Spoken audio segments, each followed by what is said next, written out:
All right, and we're live. This is All Heavy right. Art Talk, I think episode 9. I have Fred from Form Terra Growth here with me. How's it going, man? I'm good. How's everything going with you? Doing good. Drinking some coffee? I am. And, honestly, I'm not much of a coffee guy, but every once in a while, it's good to just, get me going, get started on the day. Well, I feel you. You drink it just black or No, how you like it? I got some creamer in there, and I'm a creamy boy. Oh, nice, man. Well, for anybody who isn't familiar with Form Terra Growth, basically he's an illustrator out of Philly. He also does logos as well. From what I could tell, he specializes a lot in the death metal scene, which is awesome. We're going to show up some of his work towards the end. He's also in the bands Bloodspore and Bone Weapon. And he's also doing something kind of similar to me in the sense that he's talking with other artists. He does it with his Form Terra Fridays series on Instagram.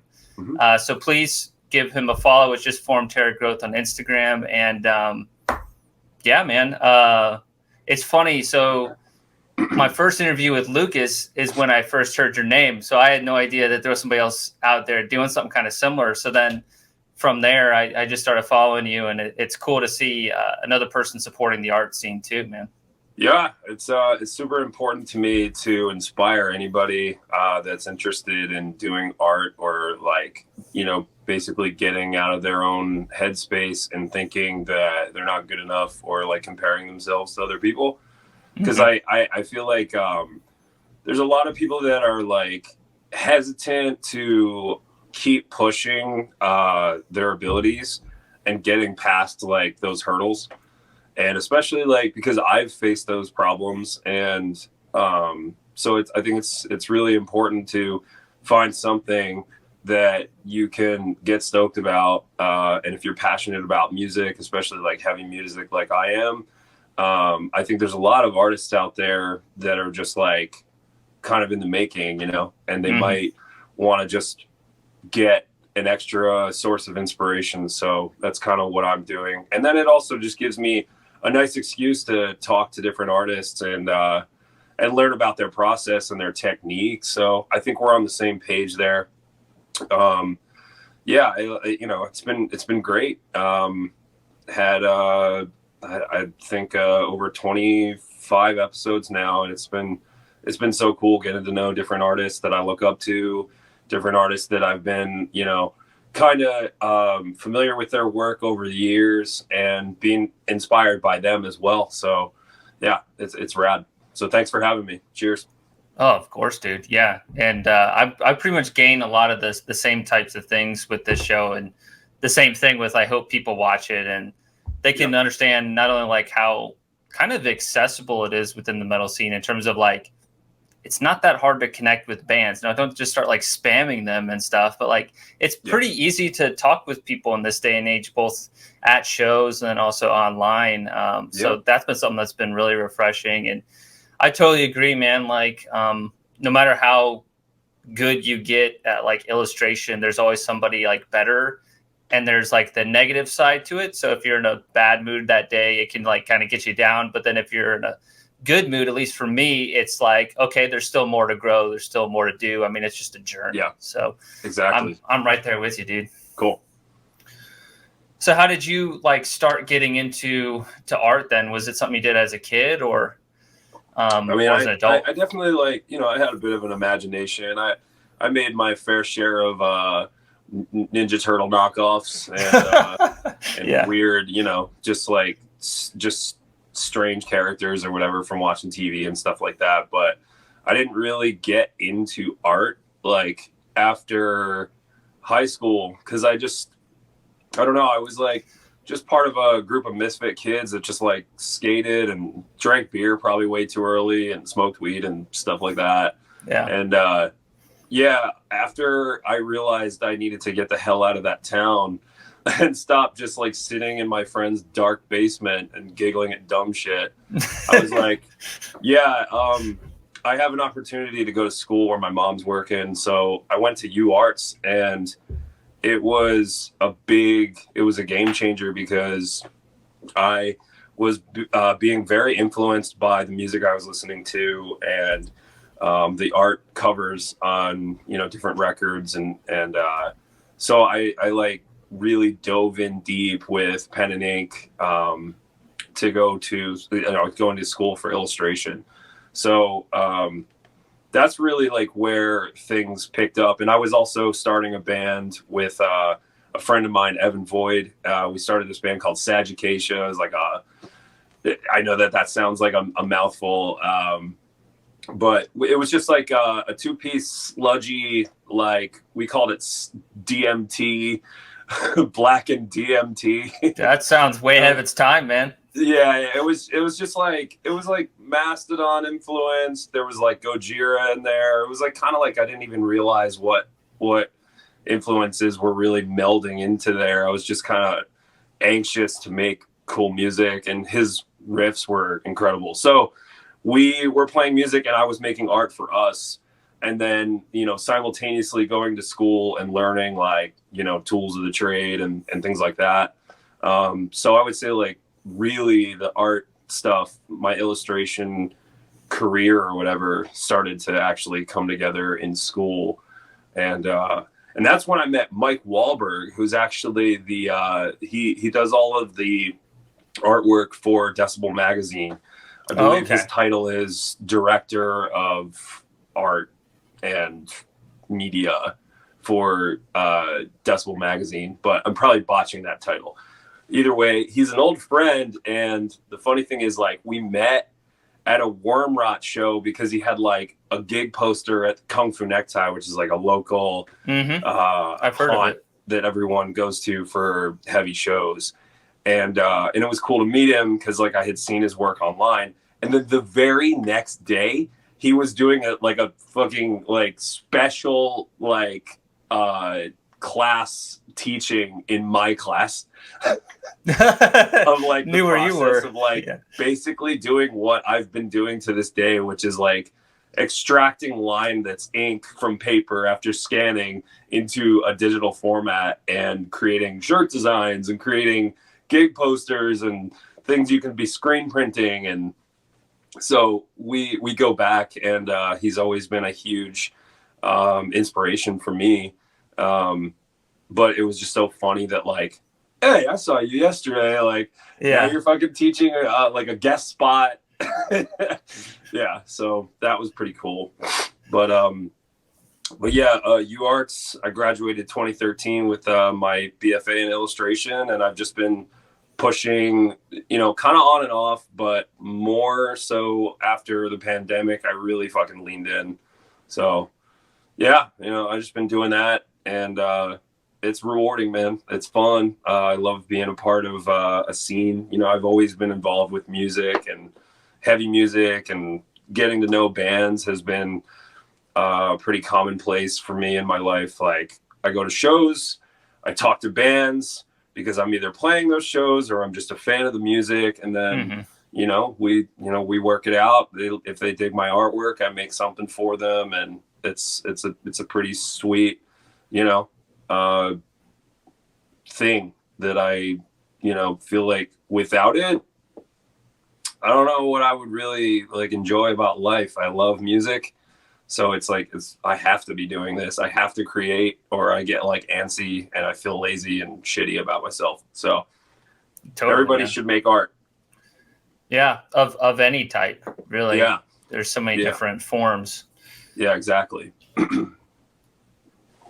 So, when you were like pre going to art school, like, you were really big into death metal then, or did it basically like evolve as you got older? Yeah, I would say I was like more of a punk kid. I'd like listen to all sorts of, like, I guess you'd call it street punk, where like people were really stoked about making their mohawks as tall as they could possibly be, and you know, going to shows and thrashing in a basement full of, you know, dudes with 40s and chicks with Chelsea haircuts, and, you know, people just like screaming "Oi" and "fuck the system" and bullshit like that. Real constructive stuff. I mean, like, it was like, yeah, like that was what I was doing. I was going to punk shows, but ultimately, like, as my tastes changed and I learned about different music and,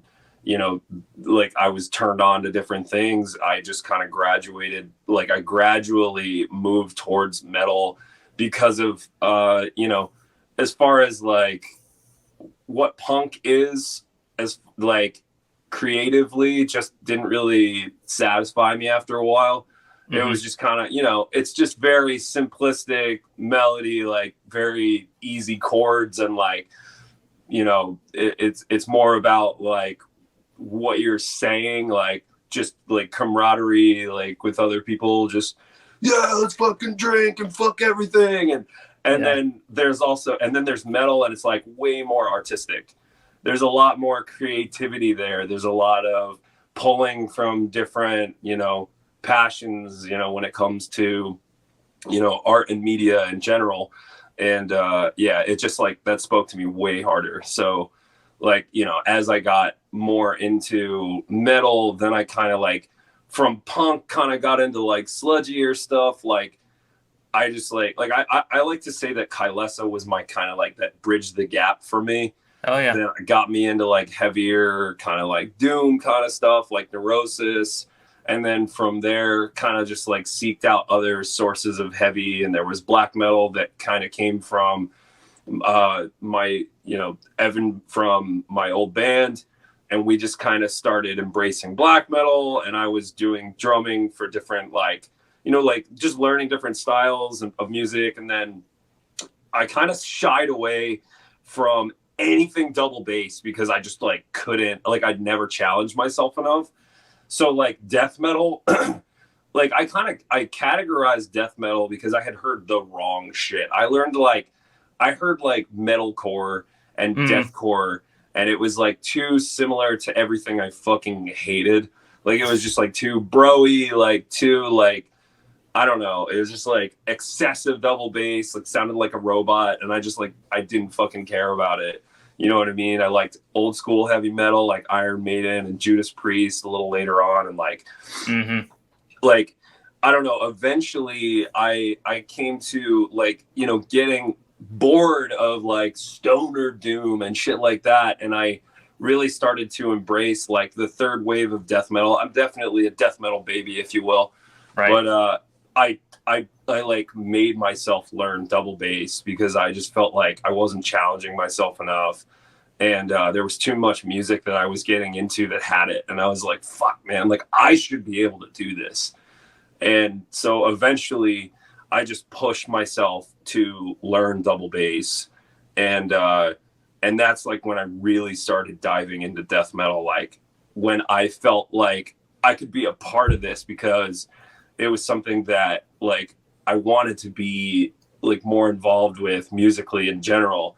And then once I could like actually fucking groove to it, I was like, I want to start a death metal band, and I want it to be about fungus. So is that Bloodsport then?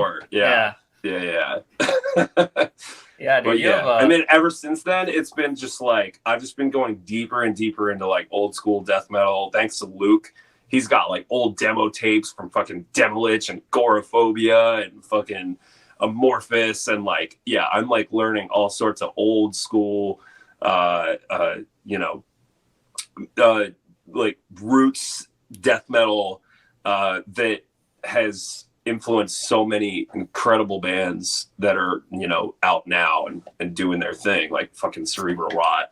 Hell yeah. So yeah, you know, it's learning, dude, like yeah, it's so much fun to like hunt those, you know, bands that released just like a demo down in like the early 90s. Like you familiar with Ken's Death Metal Crypt on YouTube? Oh, absolutely. Yeah, so like he has all that shit. I love watching his videos and stuff. Yeah.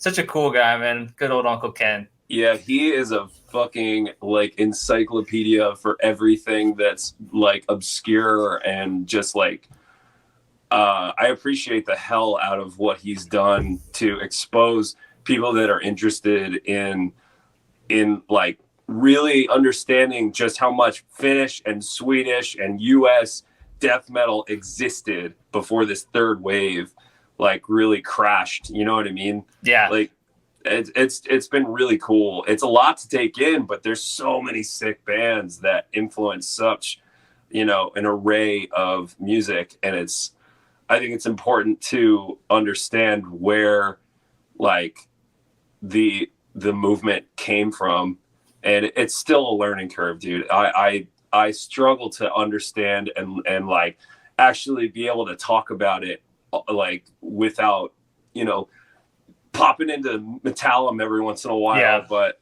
yeah, it's been really cool. That's the thing with being a metal fan is like there's always more to learn, and you always worry that there's some guy who's like knows more than you and is like super judgmental, like fucking poser. But it's like, honest, dude, I know so much, but there's always more to know, Yeah. I was actually having a conversation with the homie from Vacuous Depths in Florida. Really cool death metal band. I can't remember his name off the top of my head. I'm so sorry, dude. But we were talking, like, we haven't met in person, so that's my excuse. But we were talking, and he was like, dude, everybody's a fucking poser. Like, everybody's copying everybody. Like, that's how you fucking learn about shit. And I was like, yeah, totally. But I feel that sentiment. Like, if you're learning about something and you're curious about it, the last thing you want is someone to be like, you're fucking, like, whatever. Like, all right, yeah, I get it. Like, I don't know as much as you yet. Like, it's not a competition, but it definitely feels, it can feel a little intimidating when you're around like such fucking heshers, especially in my city.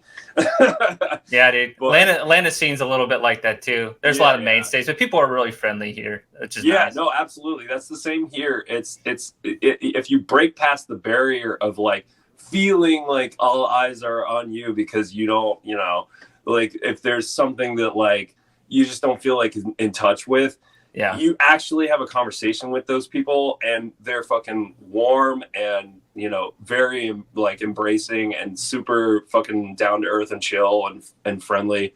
And it's cool. Like, I feel like I've never really struggled in the arena of like meeting new people. Like, I'll approach people. I'm very extroverted. So like, it's never been a challenge for me in that sense. But then, all of the anxiety that creeps in about like what it is that feels right and what fits and all that, can take hold sometimes. But you have to just remind yourself, like, everybody's fucking learning at their own pace about everything all the time. And like comparing yourself and it goes right back to art. It goes right back to being creative in general. If you're consistently stuck in your head about what other people are doing better than you're not going to progress. You have to push that out of your thought bubble. You have to let it exist, but put it off to the side and go, yo, I'm fucking getting to know this. I'm tapping into this specific thing. I'm going to push myself a little harder and still have fun with it. You know what I mean? Like, the biggest thing that I can suggest anyone that's aspiring to make more art, maybe do it as a living or even just as a hobby for some extra cash or just for the passion of it. The only thing that I can recommend is just keep fucking making. Just keep making. If it sucks to you, it might not to someone else. And if you put it out there, you'll be surprised where it takes you. Like, windows open up if you put yourself out there. It's scary, but it's worth it. You know what I mean? Totally, dude. So if you can take away nothing else from my ridiculous ramblings, I would say fucking just keep making shit. Because everyone should. It's a good source of like feeling good about yourself and getting out of your own head about like your failures or your flaws. Like, just fucking keep making shit. Mm-hmm. Dude, I'm 100% it gets you with cool you. places in life. It makes you, you meet new people. You never know what kind of opportunities you're squandering if you don't, just fucking put yourself out there. Make something that you can be stoked on. Doesn't matter what it is. Like, fucking go ride a horse or something. I don't care. It doesn't matter. Just do it. Just do it. Fucking Nike and shit. Well, you're going all Shia LaBeouf on us, dude. Yeah, Shia LaBeouf. Shia LaBeouf. I'd like to shake that guy's hand. I think he's pretty fucking cool. That would Look, be the ultimate guest, man, for Form Terror Fridays. Shia LaBeouf special episode. I'm not terribly above that. No, that'd be entertaining for sure. For sure. I think the other thing too is like, and you kind of hinted at this, most artists, and it sounds like both of us have it, but it's a compulsion. So if you have the compulsion to keep creating and you have that imposter syndrome and all that stuff, that's where the real negative kind of part gets, because you probably still want to keep creating, but you are so doubtful about it. So to me, it's like, okay, you know, if you have one of those days where you doubt your abilities, which we all do, I mean, I have them all the time, just if you got, you know, anything in you, do a little bit of sketching that day, and then the next day maybe it'll be better. So let the compulsion just kind of exist on its own, and know that not every day is going to be you're going to be at 100%. Exactly. Yeah. Like sometimes even like I do this all the time. I have to sketch out a bunch of bullshit sometimes when I'm, you know, hitting a block, or like just, you know, don't feel like super creative. I have to get a bunch of garbage onto a page to get past it. But that's all it really takes, is just consistency and persistence. And like, yeah, it's not easy all the time. Like sometimes you just got to go for a walk and like get a different setting, or watch some fucking dumb TV for a minute. But like, you know, at the end of the day, if you really are passionate about this creative project that you started, you know what I mean? Just keep picking up whatever the tool is, and just keep whittling away at it, if you will, because you'll get to a point where you're like, oh shit. Like you'll tap into something that you'll be like really fucking into and want to be more like melded to, and continue to push it. And that's when it's like, that was all the stuff that came before that was worth it. Totally. And then, like, I can't say, I don't feel like it's like that, or it's any different for anything. Like, it's just about that persistence. 100%. Push past the negative thought, and just go, you know, like everyone's got their insecurities, but like, who cares? You drew a stick figure. Cool. If you look at it like it's shit and you can't draw, then you're going to continue to be shit and you can't draw. If you look at it like it's potential for more, or if you do something more with that stick figure where it becomes like, you know, like a thing, if you put a fucking stick figure picture out into the internet, someone's going to be like, yo, I fucking love that. I want to get that tattooed. Like, you know what I mean? Like, sometimes that's just the way it goes. You're not always going to appreciate what you make, but someone out there, like, there's so many fucking people, dude. Like, someone out there is going to appreciate whatever, you know, you make, even if it's bullshit to you.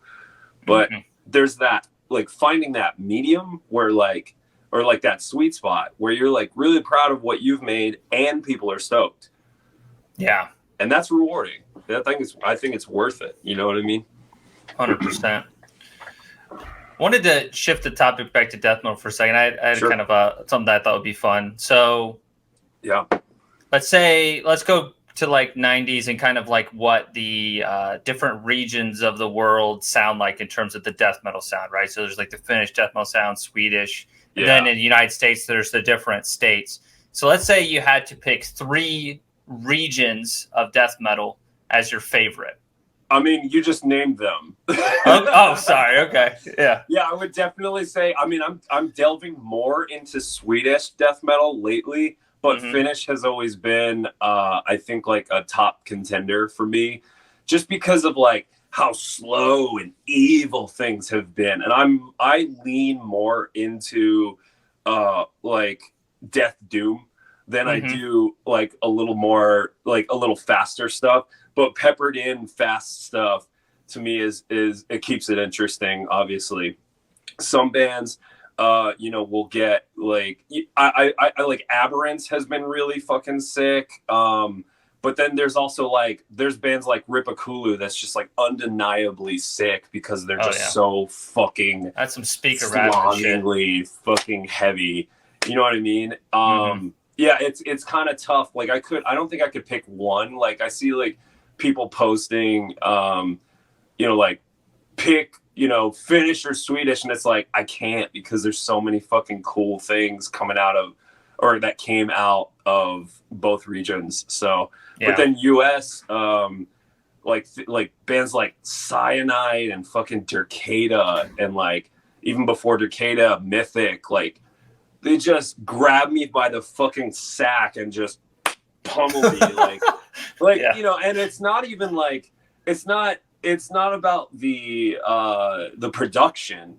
Like fucking The Dying Truth from Cyanide, the production is nothing like to like it's not like the fucking most amazing, but it's actually like better that way. It's rawer, it's more disgusting, and that's their slowest shit. Like it like it's an acquired thing. Like not everyone loves it, but the people that do, like they get it because it's just like so fucking like I don't know. It's simplistic, but it's done with such conviction. I've always been into music that whether or not it's like, you know, super, I don't care about over the top. I don't care about like how many fucking solos you have in a song. I don't care about like, you know, technical things or like different time signatures. As long as you're just holding me into a groove, I'm fucking game. You know what I mean? Like bands that are carrying that torch, like Mortiferum, are just like they just pull you into a groove and they keep you there because they know like they've found that formula that fucking works. Like Undergang, like they're just constantly just finding new ways for me to just be like, oh fuck.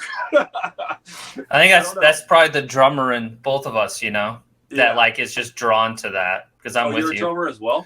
Yeah, but not really a metal drummer, but more of like a classic rock, heavy metal kind of drummer, I guess you could say, kind of prog as well. But I don't drum as much as I used to, but I can definitely relate, man. Yeah. Right on. Yeah, I kind of jumped all over the place. That's what happens when I drink coffee. I get a little hyperactive. I have ADHD.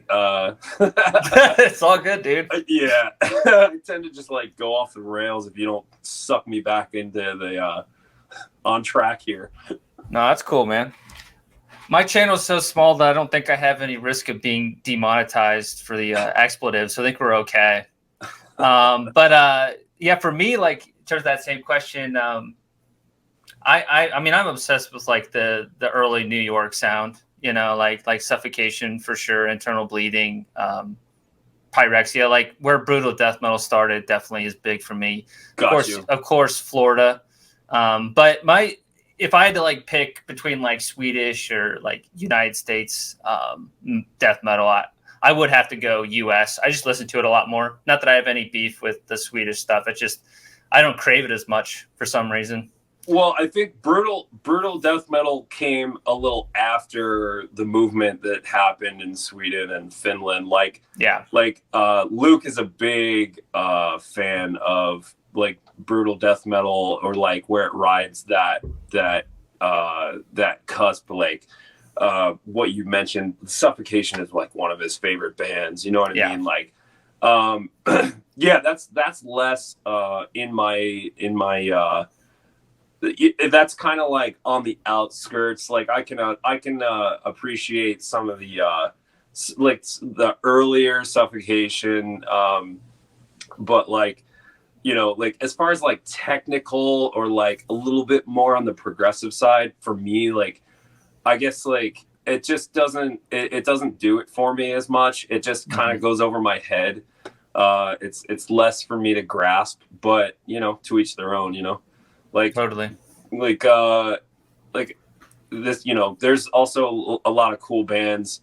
You know, as far as like, I would say like Gorguts, like Considered Dead is like probably my favorite Gorguts because it's like early on, raw, fucking way more tapped into like death metal that has less technical and progressive quality. Although, like, I can get into things like Colored Sands or like Pleiades Dust just because of how fucking awe-inspiring it is just to like hear how crazy they can get. Yeah. However, like, it's over my head completely. I'm never going to be sitting there trying to cover a fucking song from Gorguts no. after Considered Dead. You know what I mean? Like, yeah. even what is that? Obscurity.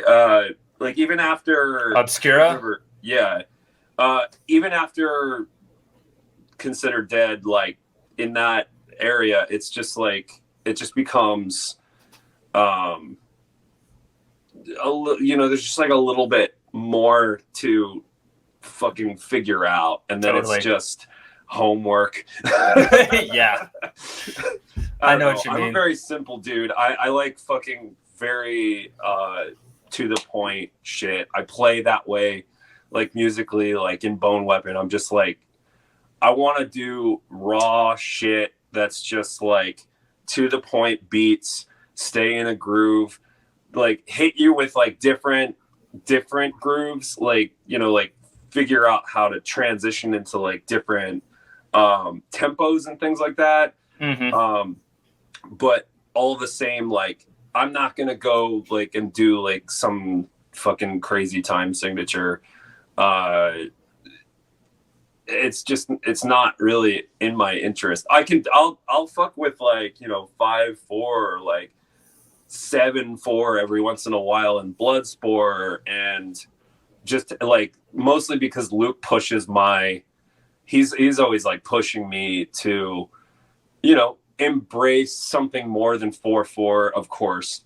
And I don't want to always do 4/4 anyway, but like, you know, I like to pepper in some things that are like, oh shit, he went a little extra here, or they did like only 3 here, or, you know, things like that. Yeah. Just to keep it interesting. But for the most part, you give me something to fucking chew on and I'm fucking staying for the whole meal, dude. I feel you. It shows Luke in both of your bands then? Yeah. Right now, Bloodsport is like that is, I would say, after the initial like banding of the group, making things come together, like I like kind of recruited Luke. Luke has really fucking carried us into a better level.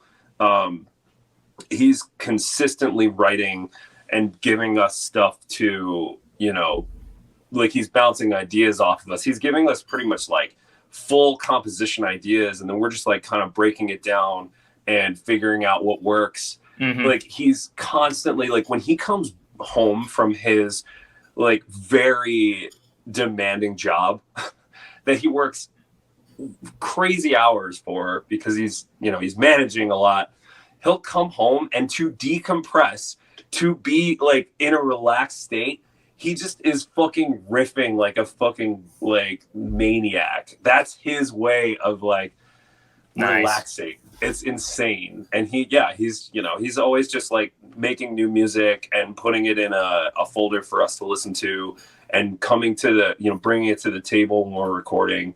So like Bloodsport is his primary focus, but as of recent, we've been dabbling in having him join Bone Weapon.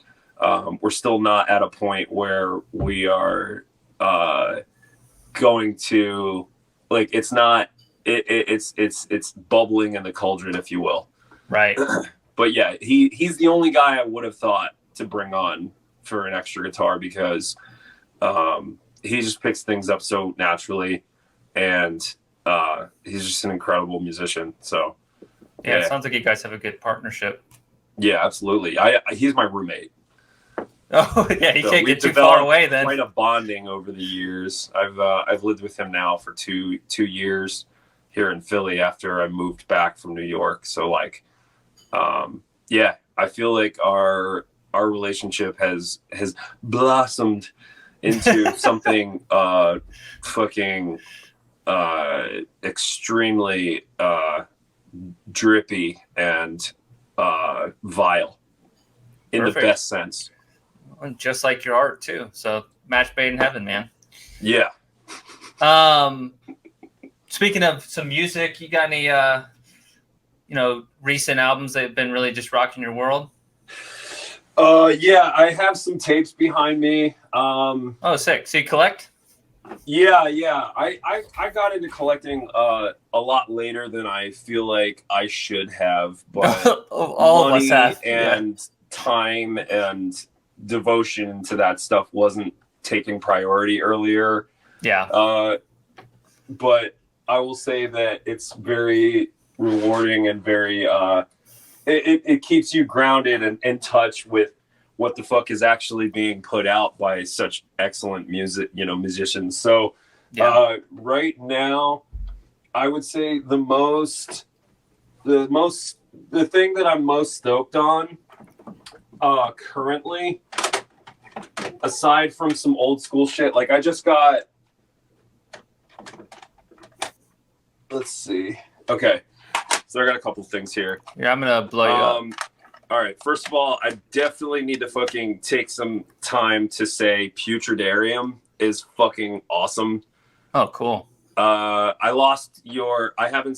don't see your screen, just to let you know. I blew you up just so people could see it better. Okay, right on. So I only have 2 of their demo releases, and I think it's genius what they've been doing. They've just been pumping out 2-song demos. Like, forget writing and taking a bunch of time, like putting a full length together, like their magnum opus or anything like that. They're just pumping music out, and it's fucking sick. And the only 2 I have are Putrefaction, which is the first release they did. But then they also did one with, so before this 2022 release demo, I can't remember the name of it off the top of my head. It's like, I wish I could remember it. I would have to look it up. But the one that I don't have is what I can't recall. The one that I do have is Dissemination from 2022. And that's actually done by Shoggoth Kinetics. You were talking about Lucas Court earlier. Hell yeah. I love his work. But yeah, highly recommend listening to Putridarium. It's on Headsplit Records, which is probably my favorite, like underground, like fucking death metal to the absolute max. Like they just take on such fucking sick artists that are right up my alley. Yeah, so they have that sound that you're looking for sure. Pummel. Check out Headsplit. Listen to Putridarium. Support those dudes from Germany. And then I also just received. My girlfriend was so kind, so wonderfully amazing in buying me the Mortis Skuld, Nascency of the Prolific. I've been seeing that. Yep. From Sewer Rot, which are the homies. Sewer Rot Records. You got to support these guys. They're fucking really into what they do. They they're very passionate about the music that they produce and they put out. Sewer Rot Records also consists of people in. You've got Coagulate and you have what the fuck. I'm trying to think of. So you got Kyle Messick, who's the graphic designer, who's an excellent source of learning about new music. He's constantly posting new like things, to me at least. Mm-hmm. He's constantly posting like CDs with like breakdowns of why he likes them, like almost like small reviews, if you will, or just like summaries of what they mean to him and like what they kind of represent and shit. It's insane. I love seeing his posts about music because he's just constantly turning me on to new shit that I just never would have found. You'll have to follow him. Stuff from all over the globe. Like, he's talking about things in South America. He's talking about things from, like, I can't even remember, but I think he's definitely worth seeing his posts. I think it's mostly on Facebook though, so don't fucking blow him up on that. I'm just saying he's a rad dude. He knows what he's talking about, and he makes he does all the designing for Sewer Rot. And then there's Frank from, and why am I fucking blanking on his fucking? This is what happens. I drink coffee, and I'm like, man. Well, there's so many bands, man. Give me 1 second. Those guys are all out of California, or at least the West, right? Yes. Yeah. Hold on 1 second. Because I have the... Where the fuck? Where the fuck is it? Hold on.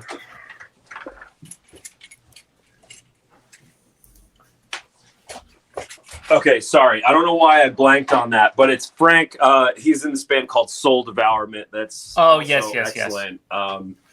Yeah, he'd be kicking me if I didn't fucking recall his band. He's a homie, and like that just felt ridiculous that I couldn't remember. But Soul Devourment, just excellent fucking raw death metal, pulling definitely from some Bolt Thrower and so many other things, but they really give a shit about what they put out. And Sewer Rot Records, highly recommend.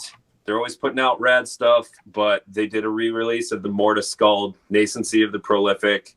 They did those. There's like extra material on here, like extra demo shit that's not put on their original release. Mm-hmm. They renamed it because Prolong the Agony is the actual original release. Oh, okay. So yeah, it's super sick. So those are the things I would say I'm listening to and like currently and stoked on. Sick. Sorry to be so long-winded with that one. No, man. I mean, that's what we're here, dude. I knew you were a huge metalhead, so that's what I want to talk a lot about today. They did the reissues of those Intestine Ballism albums. Yeah, and dude, those were fucking listened to it yet. I'm kicking myself because of dude, it. So good. I if I had to guess, I feel like it's probably got some elements of like a little bit more technicality or like really fast shit, and that's maybe why I've been kind of like dragging. I think you might dig it. I mean, it's like, to me, it sounds like if it's definitely it's like the really heavy mellow death. So it's like Suffocation mixed with Early In Flames, but like that might not sound that appetizing. It's very good. I mean, yeah, I think that is definitely stuff I haven't really looked into as much or am not as passionate about, but I will definitely take a listen. I mean, I could just be shitty at selling all sorts of stuff at me, and I'm like, I try not to be rude if I see some, like, he just blasts me with all sorts of links, and so I listen to things, and you know, sometimes I'll dig it, but it's not something I might like come back to, you know. But I'll check it out. Yeah, I mean, if Andrew's singing these praises of Intestine Ballism so much, I respect his taste, and he's in Sewer Rot. You know, he's in the crew there. So if he's pushing it so hard, I'll give it a good hard listen. Sweet. Yeah. Yeah, it was very hard to get copies of that album, so they did all of us a favor by reissuing Yeah, that. it seemed like, you know, that was something that they felt like was necessary. So totally, I gotta fucking check it out. So in terms of your art, you know, what are some of the like influences and inspiration that you draw from the most right now, or who do you kind of look up to a lot? Yeah, I mean, I think it kind of it varies. I would say like one of my favorite and first influences was Pusshead. Okay. Out the gate, just seeing anything by him was fucking sick.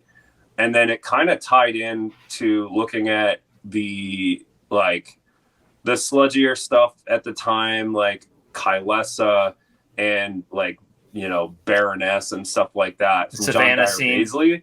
So there was pen and ink and stipple work that I was definitely drawn to just because of the texture that it created, the creative way of like showing value was interesting to me, and like keeping it stark and very like high contrast. That was like a big thing for me. And then I learned that Virgil Finlay was a big influence to John Baisley and Pusshead. And so I I dove into his work and I was like floored. And that was the first time I heard about Scratchboard, but just how meticulous and how fucking tedious his artwork looks like it was to create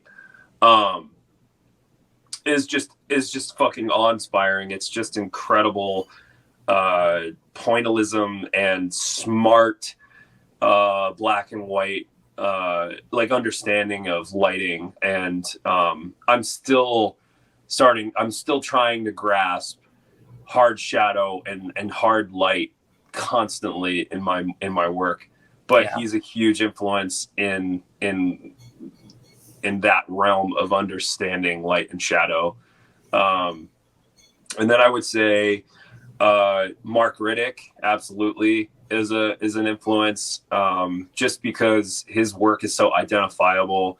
It's pretty much iconic at this point to so many heavy bands. Just the look of his illustrations, the feel, and like, you know, he kind of really pushed the like webby, drippy necro look that was super inspiring and just like always like caught my eye and made me stay looking at his stuff. So I would say he's definitely up there in influences. Like the nicest dude ever.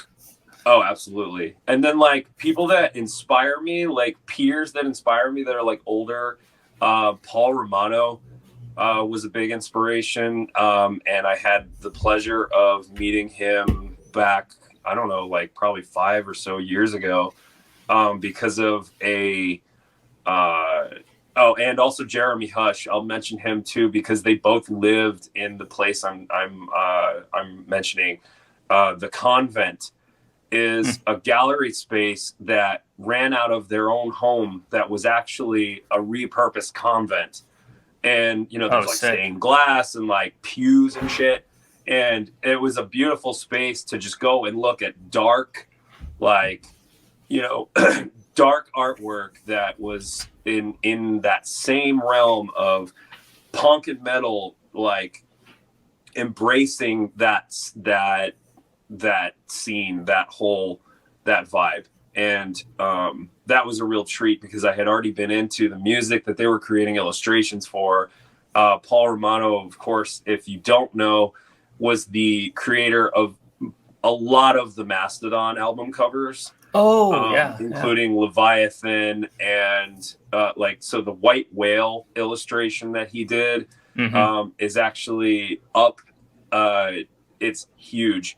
It's fucking like 4 feet by, you know, probably 5 feet or something like that in this incredibly ornate and beautiful frame in Arch Enemy space. So there's a lot going on in Philly, and so I've had the privilege of meeting such like awesome artists because of, you know, the spaces and the galleries and just the atmosphere that draws the artists to be, you know, to congregate here. Like yesterday, I fucking met Drew Elliott, who's made artwork for such fucking prolific, rad fucking 90s death metal bands. Season of the Dead cover from Necrophagia, and he's done he did the Privilege of Evil Amorphous cover, and like Goraphobia. He's done stuff for them, and just like it was super cool. And like we just like bumped into each other because I saw he was wearing an Obliteration shirt, Sick. And I was like, cool shirt. And then we just got to talking and like he introduced himself. And the funny thing is he was like, yeah, Necrophagia Season of the Dead cover, I did that. And I was like, that's an interesting way to like break the ice, but it was fucking perfect because it just like got us.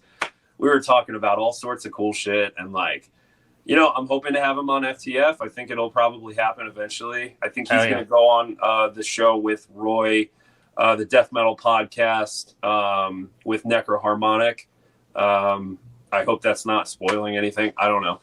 But it was an honor to talk to someone that has made artwork that inspires me continuously from bands that like really fucking like we're on the ground floor of making such sick music. So was that at the gallery show that you're at that you met him? Yeah. So Friday night, I was graciously invited to be a part of the first gallery show of Grindcore House West, which is a grindcore and punk metal embracing coffee shop, vegan cafe, and this is their second location. Okay. I've been in a show in their south location in Philadelphia, but they have another space now. And my friend Jackie from the band Witching is, she basically curated it, and she had me come on board with like a bunch of other friends that have been in. We've all been in the art shows together. So it was just like a really awesome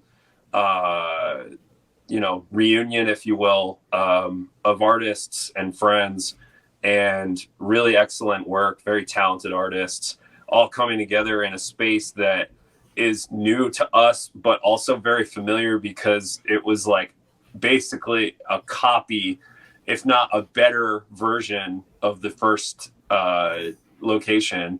And all thanks to Mike Barone, the owner of Grindcore House. Oh yeah. He also runs indie merch store. Oh, so wow. Yeah, he's a rad dude. And I thank him immensely for letting me be a part of that art show.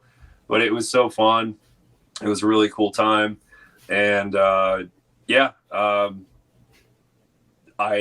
if you're ever in Philly, go to Grindcore House, go to Grindcore House West.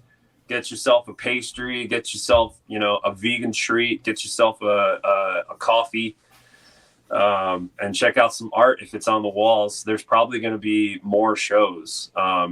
It sounds like there's going to be another one in June once the first one comes down. So looking forward to that. And yeah, it's nice to live in a city that really embraces like artwork for heavy music, darker kind of stuff, shit that like has more of a morbid tinge. It's right up my alley, and it's nice to like, be a part of a community that embraces that kind of thing, Dude, that's awesome. Yeah, man, the more I hear about it, like, because I have a couple other friends in Philly, I got to make a trip sometime, and maybe we could meet. But I think I've just heard so many good things about Philly and like the metal scene. And stuff. It's a lot of fun, man. I mean, like the parking is shit, but I have heard that. Not that's like, if you're visiting, it's a good time. You just have to stay away from the bullshit touristy things. Like, don't go to Pat's and Gino's for a cheesesteak. You know what I mean? Like, let a local tell you where the good food is, because it's everywhere. It's so fucking. There's so many dank food decisions to make. It's hard to keep a gut off. Yeah, I've heard that it has like one of the best food scenes in the country. What would be a couple restaurant recommendations? Ooh, okay. All right. First and foremost, if you're looking to get a little more adventurous with your pizza, I would say go get a fucking pie from Rosario's. It's a Mexican pizza joint. Interesting. They do traditional pies, but they have specialty pies that are like fucking like epic Mexican food on, like pie crust that you just wouldn't think about. They have an al pastor pizza. It's like marinated pork and pineapple with like diced onions and like, you know, a few, you know, sprinkles of cilantro, or, you know, you can take that off, or if you got the soap tasting gene. Yeah, dude. Fucking incredible food. I would say a very underrated place for a cheesesteak or a chicken cheesesteak is the Fresh Works over in Port Richmond. No one talks about this place, but this is by far one of my favorite places to get a cheesesteak. They just do it right. They cut up chicken steak. They, you know, they mix it well with the cheese. It's not like just a fucking slice of cheese on top of, you know, and like barely melted onto the meat, you know, like they do it fucking right. They have banging fries. They have a really delicious roll. Like it's different from other rolls in the city. They're just like, I don't know. They have a different bread source than a lot of other places do in the city for cheesesteaks. There's a lot of places that have Amorosos as their bread source, and yeah, I could talk about food all day, dude. Making me hungry, dude. I think I'll recommend, before I shut the fuck up and let you say something again, is what we would consider I mean, you could call it a grease cart, or like a food truck or whatever. But I would say halal truck. Oh my God, dude. You got to get the chicken and the lamb. You have to get chicken and lamb. And if you want to keep it lighter, you can get it outside of a gyro, which is like the pita. Right. You could get it on like a bed of rice and a little bit of salad, which, you know, the salad's just fucking like romaine lettuce and like tomatoes and a little bit of onion or whatever and cucumber. But like they have the white sauce, they call it, for the simplistic, the people that are going there to make an order quick. They say white sauce, hot sauce, white sauce, red sauce, but it's tzatziki sauce or tzatziki or whatever however you say it. It's fucking delicious. Would highly recommend going to a halal cart. You'll see them all throughout the city. They have like bright green signs with all of the menu items in big photographs. So you know what you're getting, and they're always super nice. It's cheap, very affordable, and it'll fill your belly like nothing else. So nice. On a budget, that's a fucking banging spot to go. Every once in a while. Don't go there all the time. You'll fucking be rolling down the goddamn city streets. You want to show some of your work, kind of talk to it? Yeah. Are you going to just put what I sent you on the screen, or yeah? Exactly. Yeah, so then we'll just be on the side. And yeah, kind of what I'm curious about is, you know, maybe how you made it, the interaction with the band, like kind of the sketch to approval process, anything like that would be cool. Sure. Yeah, sure. Let me pull it up. There you go. Just be just like that.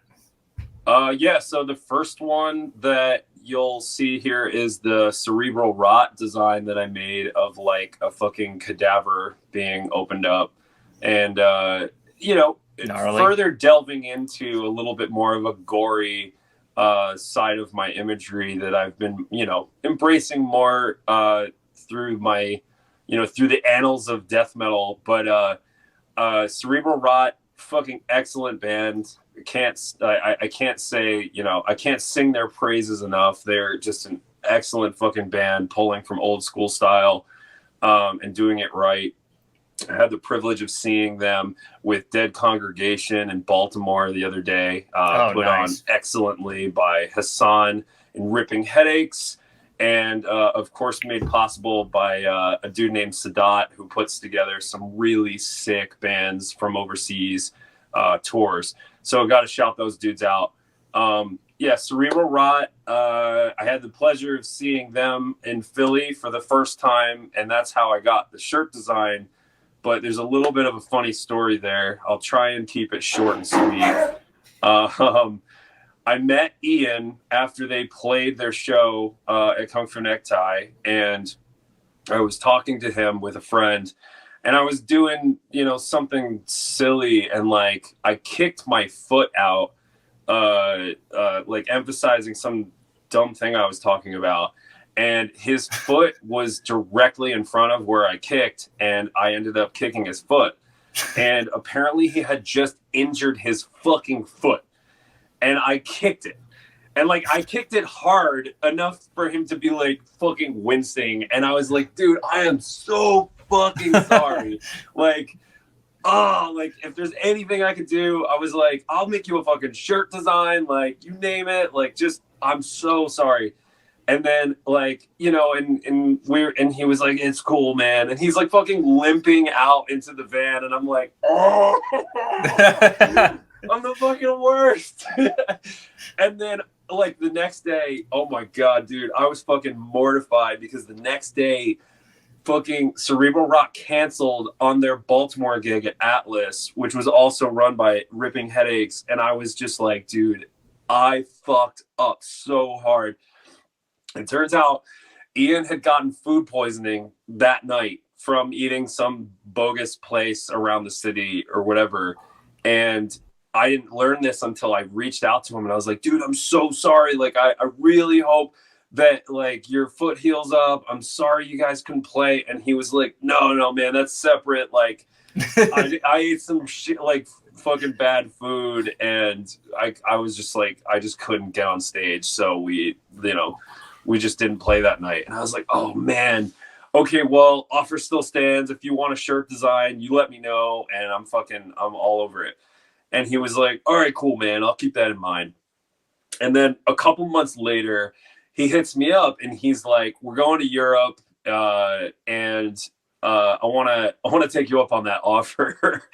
And at the time, money was tight. And I was like, fuck, I want to do this for free. But like, I am kind of in a tight spot. I was like, listen, I'll do you 2 designs for half the price. And we ended up working it out. I did a front and back design for their European tour, and it fucking, I was stoked to do it. I love them and hoping to work with them again. I was just ecstatic to be able to make something for them. And, the water under the bridge at this point, but it's just too funny of a story not to say something about it. That's great, man. I love you, Ian. You're the fucking best. And your partner makes excellent fucking artwork for you guys as well. Tachu Pichu on Instagram. Follow her. She's an excellent tattoo artist. She does really creative tribal shit.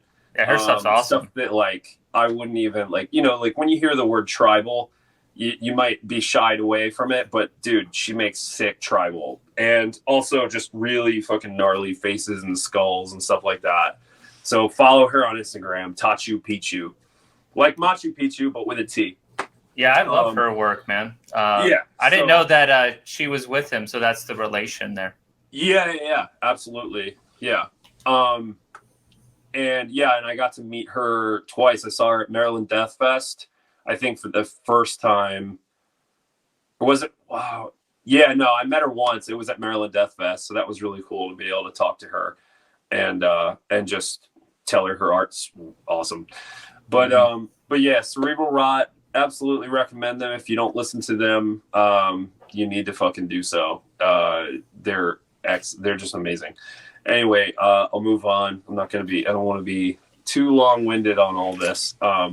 Mortiferum, it was an absolute honor to make artwork for Mortiferum. I fucking love their band. I love their music. Again, they're pulling from the best old school death metal and just doing it so fucking right. They're making the sickest rhythmic decisions. The groove is just constant, and you're just like, I at least am just always engaged because they just know how to fucking pummel you with like the most evil fucking down-tuned shit, but also just like keeping you in the fucking pocket with their double bass. I love that the first track on their latest album, the way he uses the tom, the doom doom with in between the double kick on the first track, like, and then he's the vocalist too. I've seen them, man, awesome. Max is awesome. He's super fucking awesome at guitar, and he's just he's a very nice dude.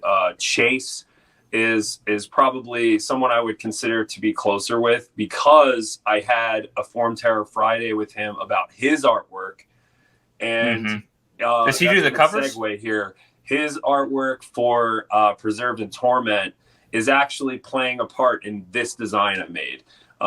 It's the hooded monuments, the mountainous hooded figures that are like kind of sculpted out of stone, if you will, or whatever it is that he was kind of going for. These structures, these carvings, whatever, I made sure to incorporate them in the design a little bit in the background. Cool. But yeah, this is like a carbonized, like mummified figure, just kind of overtaken by some necrotic, fucking weird frozen in time elements.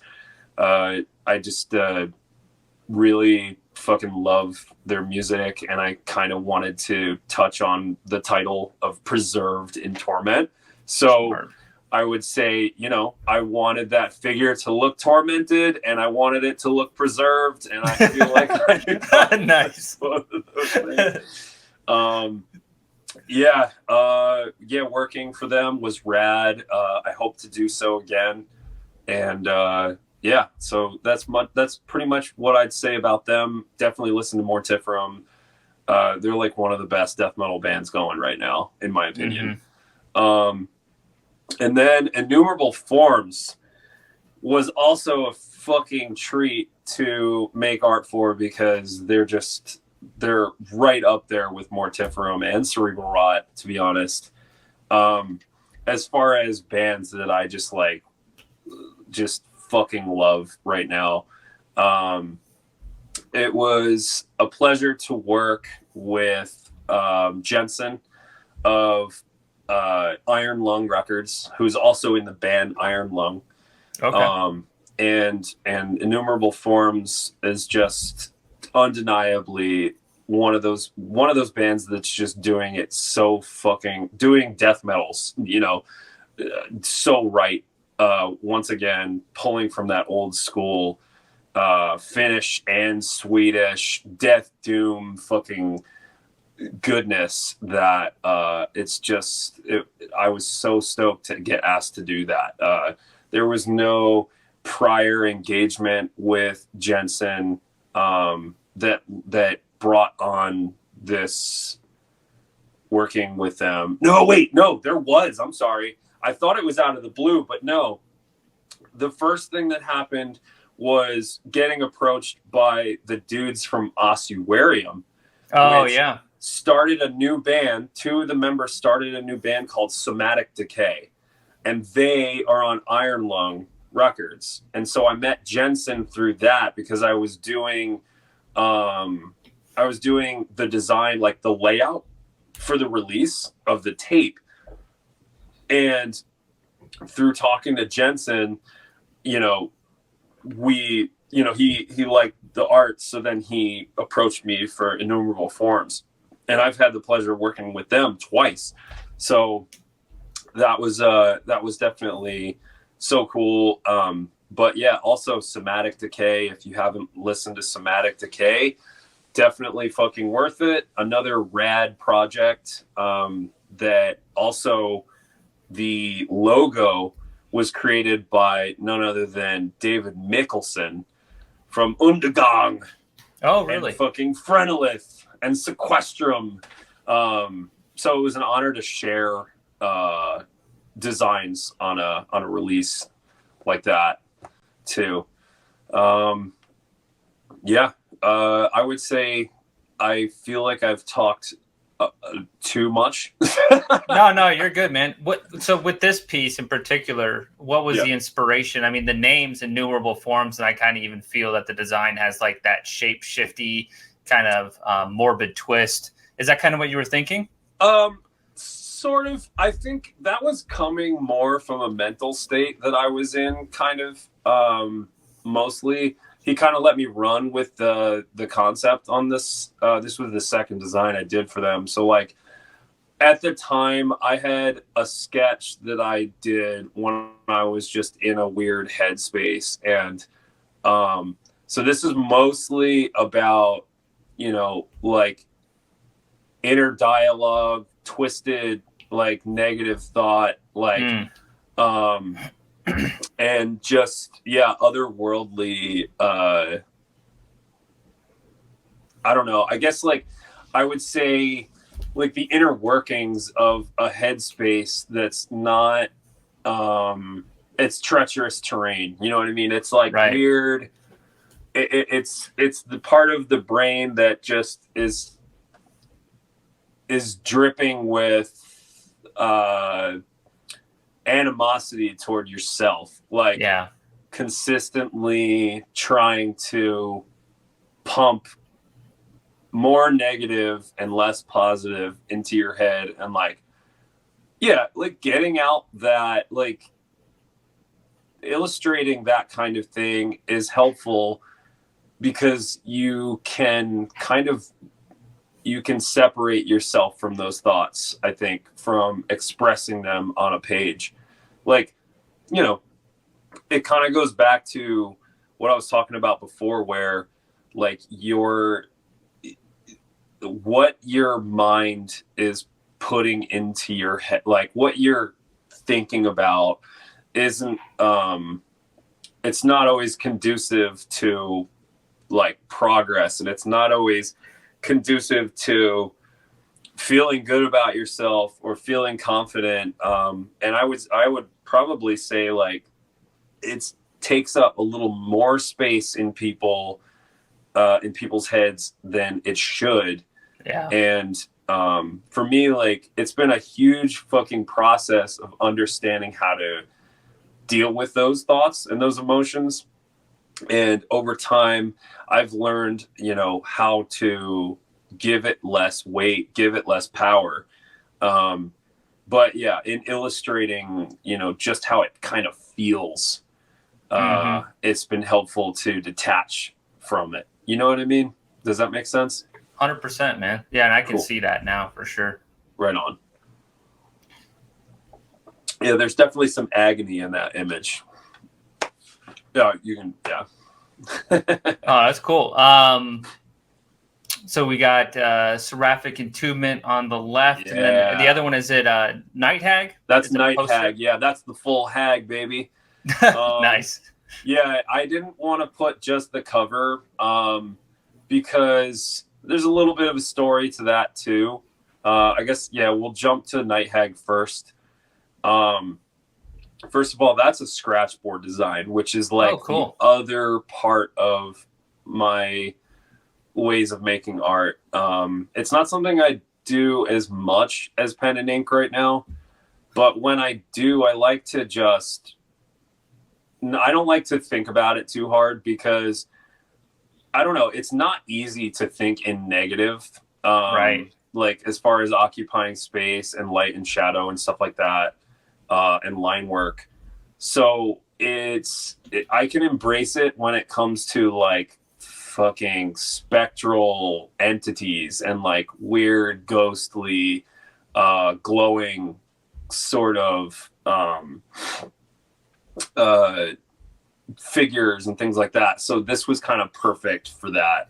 And Sam Fox, he's a homie. I fucking love that guy so much. And his music projects are just always just fucking blowing me away. He's involved in so many different bands, and one of which is just such sick Death Doom. I was so stoked to be able to make something for them. And Phantasmal Scourge is the record for this. The artwork that I made is for that release, and it is a representation of Haggis, the old crazy hag from Pumpkinhead. So like he basically said like, we want Haggis on the cover, and I was like, fucking perfect, good, great. And so like it having that direction that cuts out so much extra. It cuts out like the fodder and the fog of what to create for a band. So sometimes having a very direct instruction to make something is helpful in creating it quickly and less painful. Yeah. But yeah, Night Hag is sick, and so that's who that is, and I just kind of wanted to push in a way that's like simplistic, but also rotten and fucking strange and creepy, like a ghost, and that's the direction they gave me. I kept it pretty like, I guess, yeah, the word simplistic always comes to mind when I look at this, because when it comes to Scratchboard, like, I feel like less is more. I love that Scratchboard is starting with black, and it's a reduction process. So you're scratching away to make the white surface. And yeah, like going too hard into a Scratchboard, for me, at least the way that I work, like I'm a fucking caveman in a cave, like scraping into a rock. Like I just want to keep it simple in the line work so that it's not too involved, because it gets messy quickly. And to be honest, the first pass of this was such a mess with lines that I had to re-ink on top, which is not super recommended, but can be done, and then scratch back over to make some of that line work really defined and like figured out. And I'm very happy with it. I actually did that in 2 halves, and I have it with me. And let me know how we're doing on time, because I don't want to take too much time. But we're right on track. Okay, cool. I'm blowing you up for this. This is the full image. Wow. And as you can see, it's broken up into 2 pieces. And as you can also see, there's like so much ink work that had to be laid down like after the initial line work on the bottom, because I didn't want to commit to the first pass of that. Right. I just hated the way it was looking. It was too busy, too involved. And then even on the top, there's ink and there's like smudges and crazy like weird fingerprint smudge / like fogginess. And I actually made that work for the cover. And it was like this really awesome happy accident sort of organic thing that happened, where there's like interesting color play in it, which like I just couldn't deny, and it really worked for the piece. And so if you see it, I don't know if it's going to be bright enough to see, because the finished product, okay, I think it will probably be bright enough. Yeah.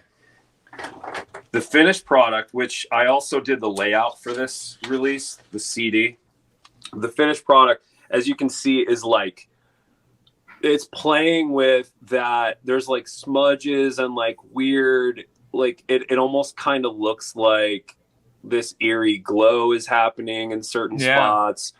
And that's because of the weird scratches and strange things that happened on the scratch board that I just decided not to get rid of.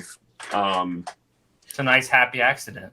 Yeah, it really was. And then I decided I wanted a full poster to be able to pin up of the Night Hag. Mm-hmm.